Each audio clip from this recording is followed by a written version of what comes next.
Thank you so much for joining me, for joining us. It really delights me that there are both folks nearby and far away who are part of this. This quick message for those who are parishioners here, we're announcing our upcoming welcome retreats, one for men, one for women this June. What a great thing if you're able to join us. You can step out of the regular pace a bit with, just remember again what matters. And guys to be with other guys, gals with other gals, just to try to, in that time, get a refocus just a bit. Saturday morning till Saturday night, go home to sleep, Sunday morning till Sunday afternoon. Details in the bulletin on our webpage. Please, if you're able, join us. And it's not lost on most of us that there's great turmoil in many college and university campuses right now. May we offer heartfelt prayers, for wisdom, truly, for safety, for peace, and just for wisdom for all of us, administrators, students, all who love them. I will address graduations a bit here, not in a way that the learning often gets addressed. I hope you find blessing.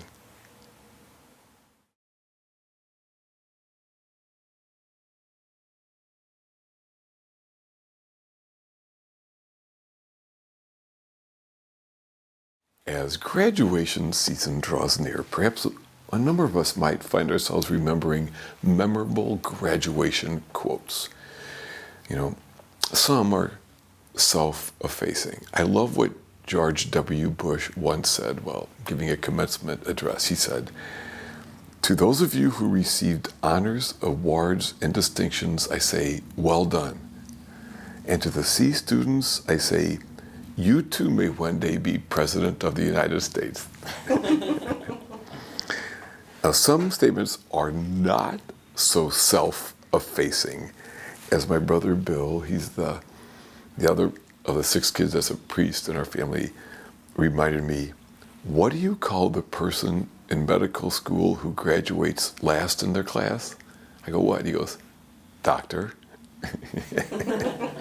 Anyway, although I am a bit concerned that some medical students might be overutilizing AI, and here I am on the operating table, and doctor's going, "Hey Siri, what's that thing called right there?" Anyway, blessings on all of our graduates. Anyway, whether we're graduating or someone in our family is, or no one is that we know personally, most of us are likely to hear about graduations in the upcoming weeks. There's a certain focus on degrees and academic success, what we learned, and sometimes how much we had to learn, for a master's degree, a doctorate. Sometimes there's a lot of learning. It strikes me that this is also a good time for each of us to also ask, what do I need to unlearn? As much as we each need to learn, there's also a lot that we need to unlearn. Historically, there have been some big unlearnings for us as a species. We've always thought this, well, that's not true. This is, and it's important. Reality does matter. For example, scientifically, on any given day, as we watch the sun move across the sky, it sure looks like the sun revolves around the earth, doesn't it? And for almost 2,000 years, we thought that was true. It was in the 16th century that Copernicus proposed a shocking new idea. We are not the center of the universe. We revolve around the sun. This unlearning was greatly resisted. Or morally. Think of slavery, for example. There was much opposition and great bloodshed as we moved from thinking it was morally acceptable to legalize the owning of another human person who could be bought and sold. We needed to unlearn that. Closer to home, each of us has to unlearn a lot. I mean, some things aren't that huge, maybe, but still important. Depending upon the kind of home we grew up in, we might have to unlearn the idea that everyone will always think that we are perfect in every way and that everything we do is wonderful. And if we don't learn that before we get married, we'll learn it shortly after we do, okay? I mean, you could probably think of a gazillion other examples of things we need to unlearn. Well, today, in our first reading, we get a glimpse behind the curtain of something huge that the early followers of Jesus had to unlearn. This unlearning was so significant. It was almost unimaginable to many and quite painful. Now, it might not sound like much at first. There's more to this homily. But here's what the early church had to unlearn. God could allow people who aren't Jews to become Christians as well? Mind blown. There's no way. We are the chosen people. Our every teaching and rule and scriptures tell us this. Now, except that enough people rose to the occasion and unlearned the old biases and judgments and hatreds, we wouldn't be among the followers of Jesus. We wouldn't be here. But I don't think we understand how huge of a mindset change this was, how enormously difficult this was for some. Aside, referring to this extraordinarily challenging mind shift, at one point the scriptures say very politely about all of this, there arose among them no little dissension. This was shocking to Simon Peter as well. But he sees it's true, and he says this crucial line, I can see that God shows no partiality. Correct. God looks on the heart of each person and sees, and really and dreams of a day where we all come to grasp that we are together one human family, that each person is a part of this family, that we are in this together. Well,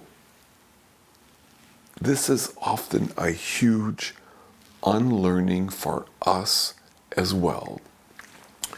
We humans like to create for ourselves a world, as did our Jewish ancestors in the faith, where we can tell ourselves and our like-minded cohorts, we're in, you're out. We're good, you're evil. We are what is right and good with this world. You are what's wrong with it.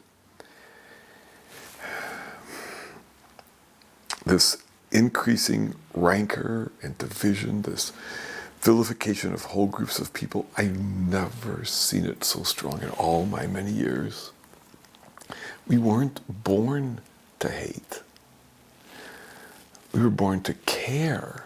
We have learned hatred and division and exclusion. At our core, we are good and loving and compassionate. I mean, this is going to sound simplistic, but it's no less true. Palestinians, Jews, Christians, God shows no partiality.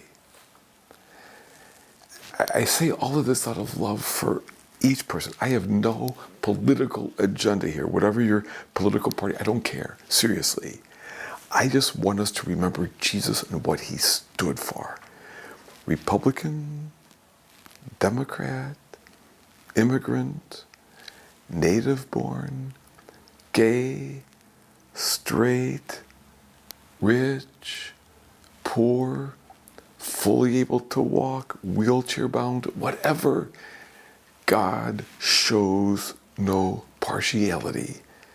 We have to unlearn our unfortunate and ungodlike divisions.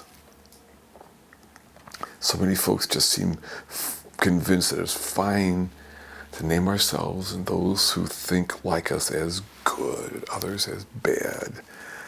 To decide we belong, we're in, we deserve all of this, you don't. From whomever we've learned that, it's just not Jesus. It's just not Jesus. We have to unlearn that way of thinking for our own sake and for the sake of this world. Yep, we're beginning graduation season, and there's much to be said about the importance of education and learning, what we learned, what we didn't learn.